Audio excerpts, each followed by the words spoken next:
Barack Obama once said one of the biggest lessons he learned as president was there is no such thing as shovel-ready projects. Environmental impact statements used to be a few pages long.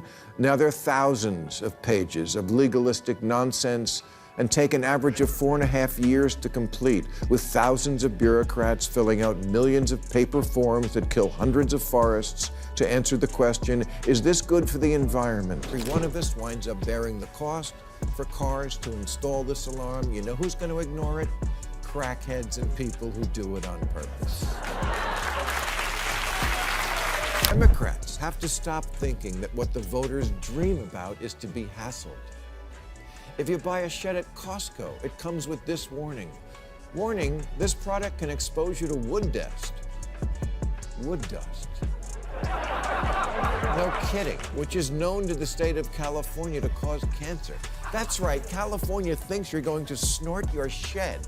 California just passed a law requiring large retailers to have a non-gendered toy section. A non-gendered toy section? Isn't Ken enough?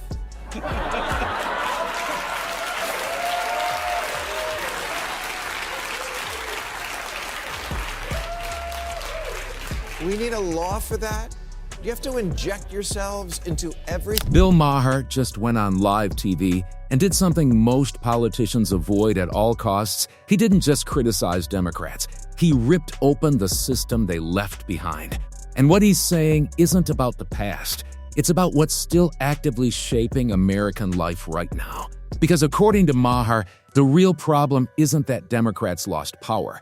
It's that their policies never actually left. And once he starts breaking it down, the entire argument turns into something a lot more uncomfortable than anyone expected. California just passed a law requiring large retailers to have a non-gendered toy section. A non-gendered toy section? Isn't Ken enough?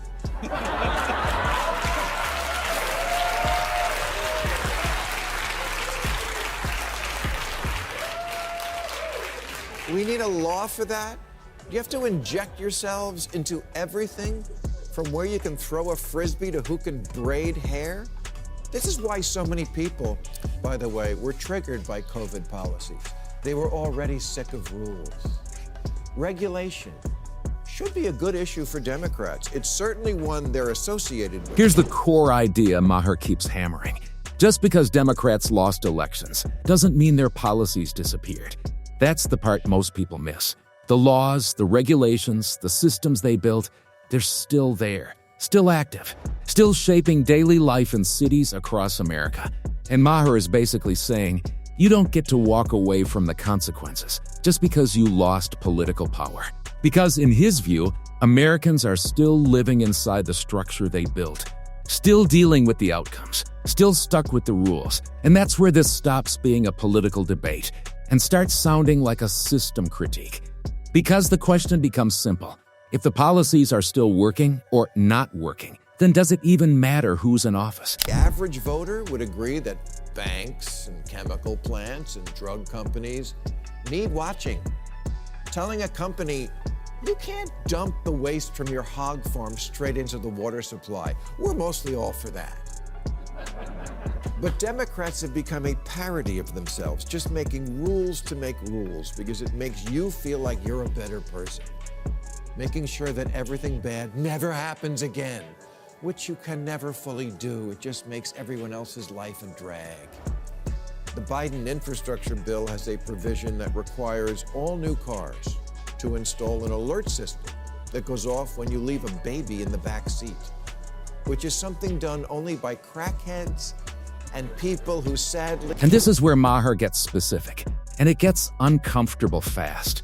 He points out policies that didn't go anywhere when Democrats lost power. They're still sitting in place, still being enforced, still affecting real people every single day. Like California's gender-neutral toy aisle policy, still active, still shaping retail environments whether people agree with it or not.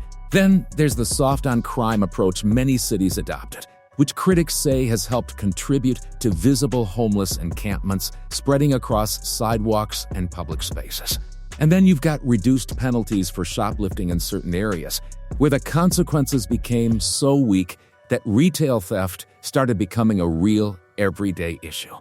Now here's the key point Maher is driving at. These aren't old decisions. These aren't historical leftovers sitting in a file somewhere. They are live systems, operating right now. And the people dealing with the results didn't vote for them recently, but they're still paying for them today. And Maher refuses to let that contradiction slide. Because in his view, this is the real disconnect in American politics. Policies get created, consequences get locked in, and even when leadership changes, the system keeps running on autopilot.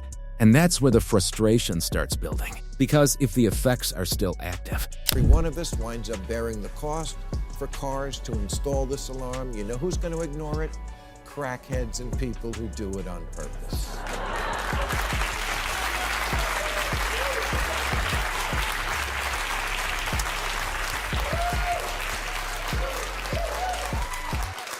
A sensor light is not going to fix this problem, and Democrats no longer possess the common sense to understand that not every problem in the world can be fixed with a regulation. But don't tell that to the advocacy groups who also want every future car in America to only start when the driver blows into a breathalyzer. Oh, great, my other car is a Karen. then the debate isn't over at all. Now Maher stops talking about individual laws and goes straight for the mindset behind them. And this is where the tone shifts. Because he's not just criticizing outcomes anymore, he's attacking the way these policies were even designed in the first place. His argument is simple but sharp. There's nothing wrong with laws that actually solve real problems. Seatbelts save lives. Food safety rules matter. Clean air standards are necessary. Nobody is arguing against that. But Maher's point is that something changed along the way. Instead of writing laws to fix problems, politics started writing laws to signal intent, to look morally correct, to sound progressive, to perform righteousness in front of a camera. And that's where he draws the line. Because in his view, governance stopped being about results and started becoming a kind of public performance. A system where the appearance of doing good mattered more than whether anything actually improved. And once you accept that framework, everything starts to look different. Because now the question isn't, does this work? It becomes, does this look good on paper? And that shift is exactly what Maher is calling out as the beginning of the breakdown. Viewers of this program may recall my long battle to get solar power hooked up at my house. It involved this shed, which had to be built to house this solar battery. Yes, that battery needed a house to live in. And not just any house, one that had to follow the specifications of this chart.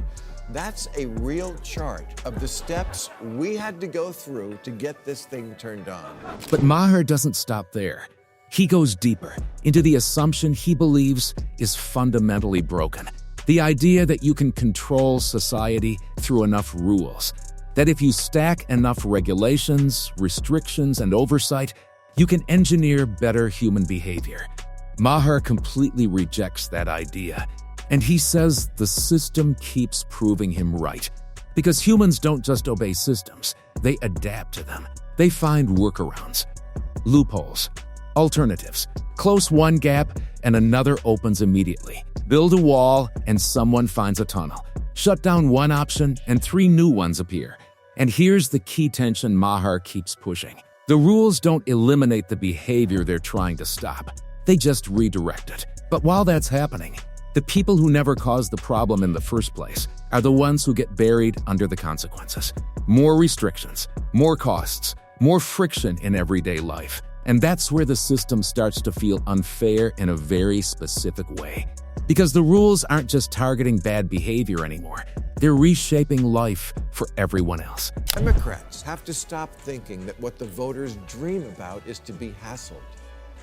If you buy a shed at Costco, it comes with this warning. Warning, this product can expose you to wood dust. Wood dust. No kidding, which is known to the state of California to cause cancer. That's right, California thinks you're going to snort your shed.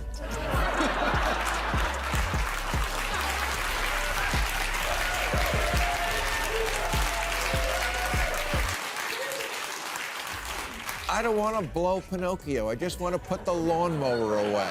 And then Maher brings it home. He stops talking in theory and shifts into personal experience. Because he wants to prove this isn't abstract, it's everyday reality. He talks about trying to install solar panels at his home, something that, on paper, should be simple, even encouraged.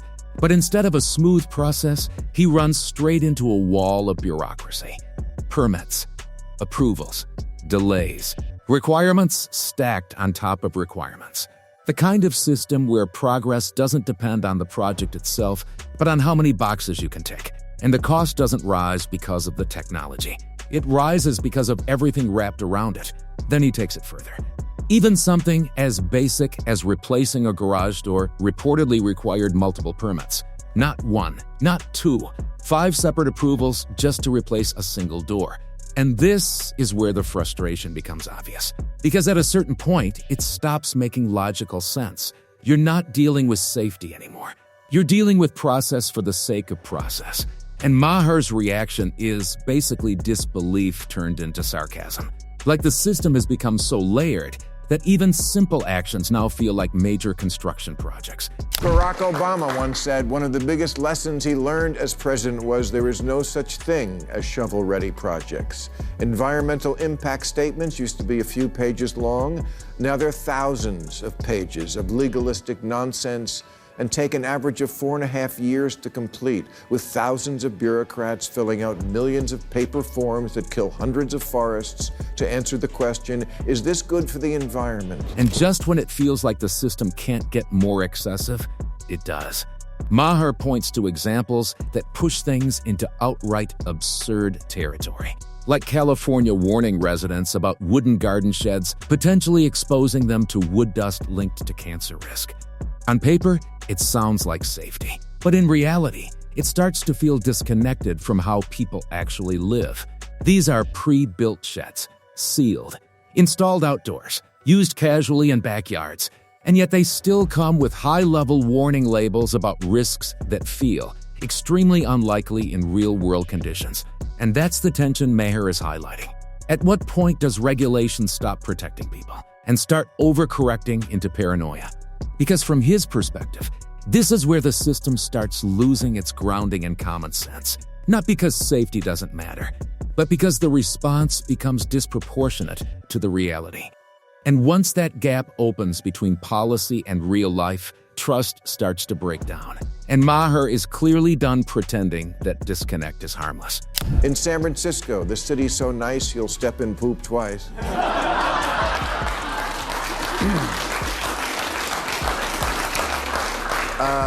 There's an area where homeless people were urinating and defecating, and it was starting to annoy the people breaking into cars.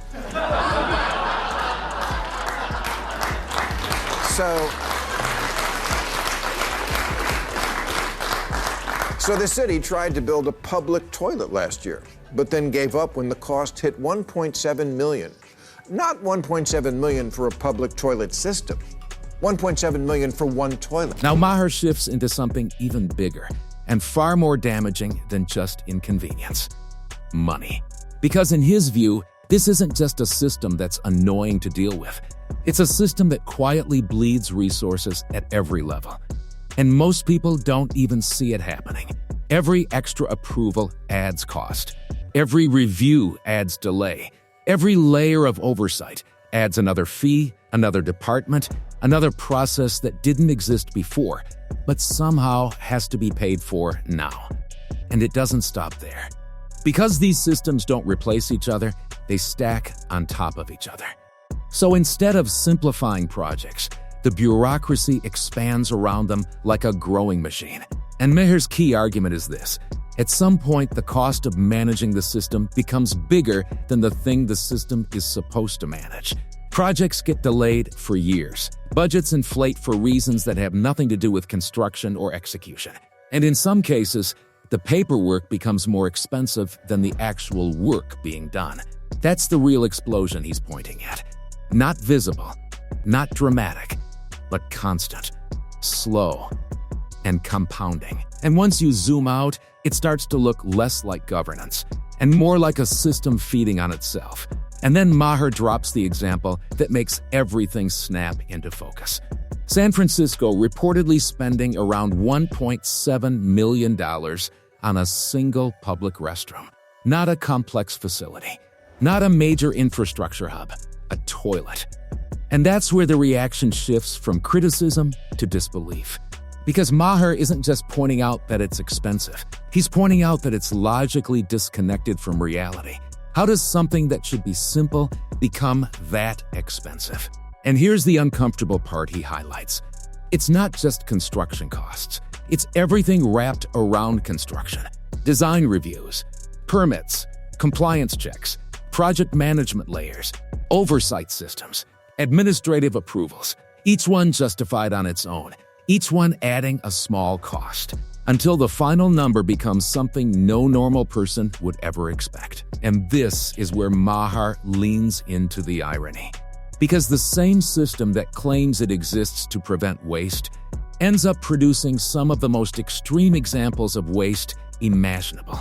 And that contradiction is what makes the moment land so hard. It's not just a bad project. It's a symbol of how the entire structure can drift away from common sense without ever technically breaking any rules.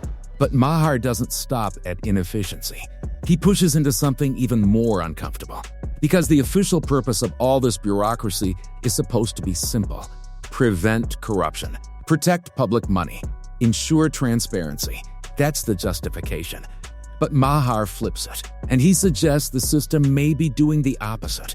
Because every layer of approval creates more access points, more signatures, more departments, more opportunities for influence to slip through quietly. Instead of eliminating corruption, it multiplies the number of places where it can hide, and the paradox gets sharper. The more oversight you add, the more complex the system becomes. And the more complex the system becomes, the harder it is to actually track what's happening inside it. So instead of one clear decision maker, you get dozens of smaller gatekeepers. And that's where Maher's point lands. A system designed to prevent abuse can unintentionally create the perfect environment for it to evolve. Not openly, not obviously, but quietly embedded inside process after process. And by the time people notice, it's already built into how everything operates. And then Maher brings in the detail that really exposes how deep this problem runs. Because after all the criticism, after all the backlash about costs, a private company actually steps in. And they offer to build a public toilet for San Francisco completely free of charge. Zero construction cost. No taxpayer burden. Problem solved. At least on paper.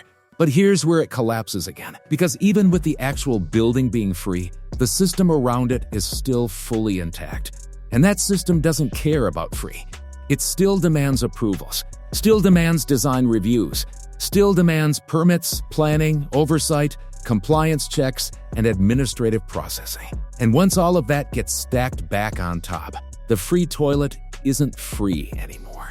It's back to costing close to $1 million just to move through the system. And that's the moment Maher is really pointing at, because it shows something deeper than waste. It shows inertia, a system so layered, so locked in, that even when the solution costs nothing, the process still finds a way to make it expensive. And at that point, it stops being about one city. It becomes a question about how the entire structure operates. And now Maher pulls everything together. Because this isn't just about one toilet, or one law, or one state. He connects the pattern across everything he's talked about. High-speed rail projects that run for years with massive budgets and limited results. Housing projects slowed down by endless approval chains. Wildfire prevention plans buried under layers of administrative delay. Even basic construction taking longer today than iconic historic buildings that were built decades ago with far fewer resources. And the pattern becomes impossible to ignore. More rules don't automatically mean better outcomes. More oversight doesn't automatically mean efficiency. And more bureaucracy doesn't automatically mean safety. Instead, what you often get is delay, inflation, and systems that move slower the more they expand. And Maher's core warning is starting to sharpen here.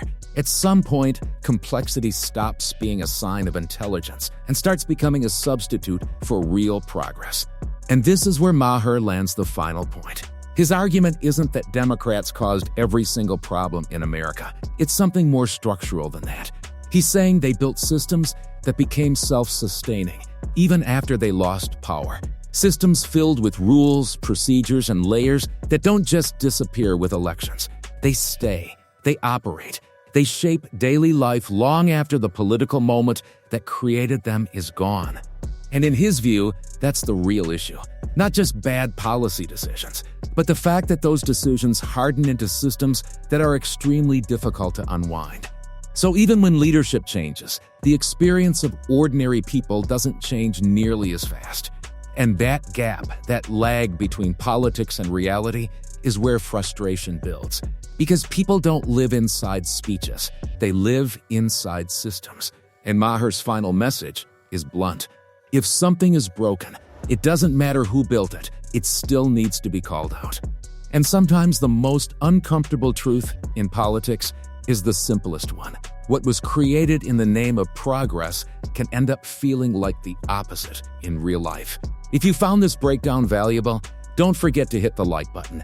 It helps push more content like this to the front. And make sure you subscribe, because we break down moments mainstream media won't slow down enough to explain properly. Drop your thoughts in the comments. Do you agree with Maher, or is he going too far? Either way, the conversation isn't ending here. See you in the next one.